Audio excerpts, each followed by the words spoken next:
আসসালামু আলাইকুম এভরিওয়ান। এই সমস্যাটা দেখো, এখানে বলছে যে phi of x equal to 2x plus 1/2x। তো এটার আমাদের গুরুমান লঘুমান বের করতে হবে। তো নিয়ম তোমরা আশা করি সবাই জানো, এতগুলো ভিডিও দেখলে আশা করি সব মুখস্থ হয়ে গেছে। তো চলো আগে আমরা এটার প্রথম ডেরিভেটিভ বের করি। 5 prime of x is equal to, এটাকে অন্তরীকরণ করলে হবে 2 মাঝখানে মাইনাস, আচ্ছা 1/x আছে, 1/x-কে যদি আমরা অন্তরীকরণ করি তাহলে হবে -1/x², -1/2x² নাকি? ওকে, এখন এটা আবার অন্তরীকরণ করতে হবে। Double prime of x is equal to, এটাকে করলে তো আমাদের 0, আর এখানে আছে 1/x-এর উপর স্কোয়ার নাকি, তাহলে x⁻²। এটাকে অন্তরীকরণ করলে মাইনাসের সামনে চলে আসবে, -2 সামনে চলে আসবে অ্যাকচুয়ালি, আর এখানে 1/x³ হবে, 1/x³ মানে x⁻³ হবে, তো ওইটা নিচে নিয়ে আসছি, তাহলে 1/x³। আলটিমেটলি হইতেছে কি -2/x³ নাকি? তাহলে এখানে অলরেডি একটা মাইনাস আছে, এই মাইনাস আর এই মাইনাসে প্লাস হয়ে যাবে, আর এইটু আর এইটু কাটা। তো বুঝতেই পারতেছো এখানে কি হবে, এখানে হবে 1/x³। ওকে, এখন এটাকে 0 ধরে আমাদের চরম বিন্দুগুলো বের করতে হবে নাকি? চরম বিন্দুর জন্য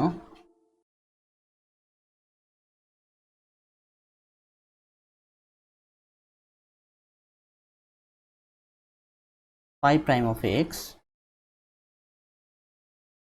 ইজ ইকুয়াল 0, বা বলতে পারি যে 2 minus 1/2x² equal 0।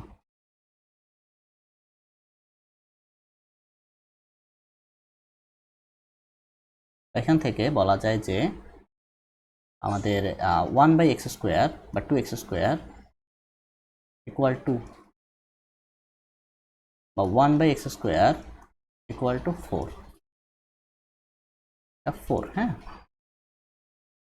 x² equal to 1/4, তো x ইকুয়াল টু কী হবে, +-হাফ।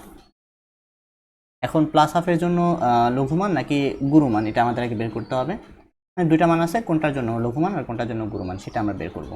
ডাবল প্রাইম অফ এক্সে বসাইতে হবে, তাহলে phi double prime of half, যদি হাফ বসাই তাহলে দেখো এখানে আমাদের কিউব আছে, তাহলে পজিটিভ হলে পুরো ভ্যালুটা পজিটিভ হবে।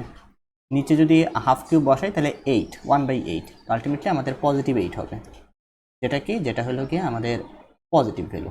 ওকে, আর যদি নেগেটিভ চিহ্ন বসাই অর্থাৎ -হাফ বসাই তাহলে কিন্তু আমাদের -8 আসবে, যেটা কিন্তু নেগেটিভ। ওকে, অতএব গুরুমান বের করো, অতএব ম্যাক্সিমা ইকুয়াল টু কী হবে, এফ এর ভিতরে পজিটিভ, আচ্ছা ম্যাক্সিমা কিন্তু নেগেটিভের জন্য পাওয়া যায়, তাহলে আমাদের -হাফ হবে, -হাফ ইকুয়াল টু, তাহলে এখানে বসাও।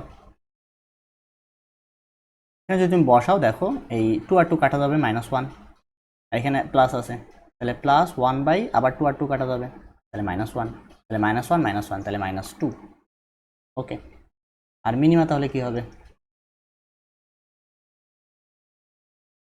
এটা পজিটিভ হাফ নাকি?